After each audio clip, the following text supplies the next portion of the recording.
Bicara Jakarta tidak mungkin tanpa bicara soal macet. Akankah kita menikmati kemacetan hingga tua?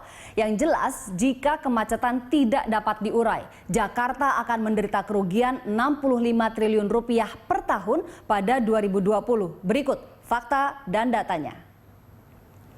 Selalu macet. Demikian wajah Jakarta, ibu kota Indonesia. Ini bukan hal baru. Kompas merekam kemacetan sudah melanda Jakarta sejak akhir tahun 60-an. Dan hingga puluhan tahun kemudian kita makin terjebak dalam lingkaran kemacetan yang makin parah. Salah satu penyebabnya jumlah kendaraan yang makin banyak. Ada 38,7 juta unit kendaraan di Jabodetabek yang beroperasi di Jakarta per harinya. Ini belum menghitung low cost green car yang terus-menerus membanjiri Jakarta sejak akhir 2013. Lalu apa dampak kemacetan bagi kesehatan? Yang jelas 38,5 triliun rupiah per tahun dihabiskan warga untuk biaya berobat. Ini lantaran 57,8% warga sakit yang berhubungan dengan pencemaran udara. 1,2 juta warga menderita asma. 153.000 warga menderita bronkonemonia atau infeksi akut pada jaringan paru.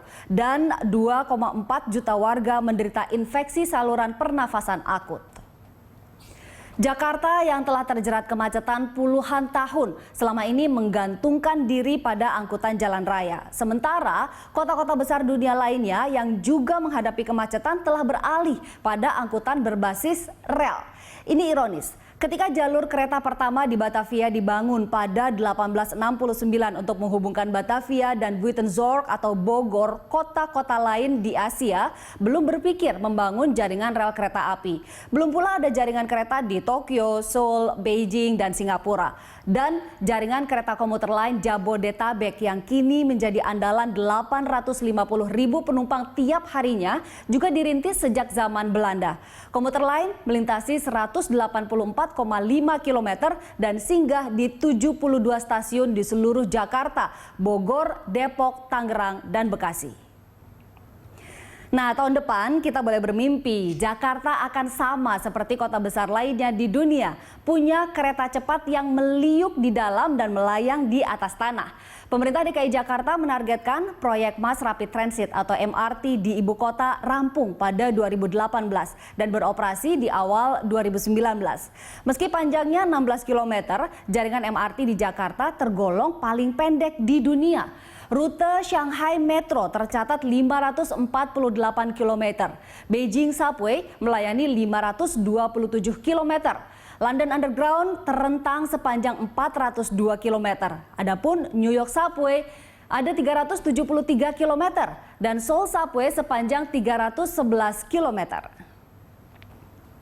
Pemerintah menargetkan MRT melayani 173.400 orang penumpang setiap harinya, melintasi 13 stasiun yang 6 diantaranya underground atau bawah tanah di kedalaman 20-30 meter. Bahkan ada yang melintas di bawah aliran sungai, yaitu koridor yang melewati kawasan Dukuh Atas yang akan berada di bawah aliran Kanal Banjir Barat. MRT Jakarta direncanakan akan melintasi rute perjalanan sepanjang 16 km dengan kecepatan rata-rata 30-40 km per jam. Meski sebetulnya kecepatan maksimum bisa mencapai 110 km per jam. Kereta adalah alat transportasi utama di Jepang, terutama di kota-kota besar seperti Tokyo. Berbanding terbalik dengan di Indonesia, orang yang tinggal di Tokyo jarang yang memiliki mobil. Selain harga, pajak dan parkir yang mahal, tiap sudut kota bisa dijangkau dengan kereta. Tidak heran saat rush hour, hampir seluruh stasiun dipadati penumpang. Seperti stasiun Shinjuku, stasiun terbesar di Jepang yang dinobatkan sebagai stasiun tersibuk di dunia. Mulai beroperasi sejak 1885, dalam satu hari sekitar 3,64 juta penumpang lalu lalang di Shinjuku. Hati-hati tersasar lantaran Shinjuku punya 200 pintu keluar. Jika ingin mengurangi kemacetan Jakarta, kita semua harus mengandalkan transportasi massal, terutama yang berbasis rel. Tengok saja betapa ramainya jaringan kereta di kota-kota besar lainnya. Beijing Subway yang dibuka tahun 1969 memiliki 18 jalur dan 1 jalur ekspres ke bandara. Sekitar 3,4 miliar orang per tahun dilayani Beijing Subway. Tokyo Subway ada 3,2 miliar penumpang, serta Seoul Subway melayani 2,6 miliar penumpang tiap tahunnya. Artinya, Indonesia juga bisa menggantungkan transportasi publiknya pada transportasi berbasis rel, dimulai dari ibu kota Jakarta. Sebab pembangunan ataupun pelebaran jalan akan selalu diikuti dengan bertambahnya volume kendaraan.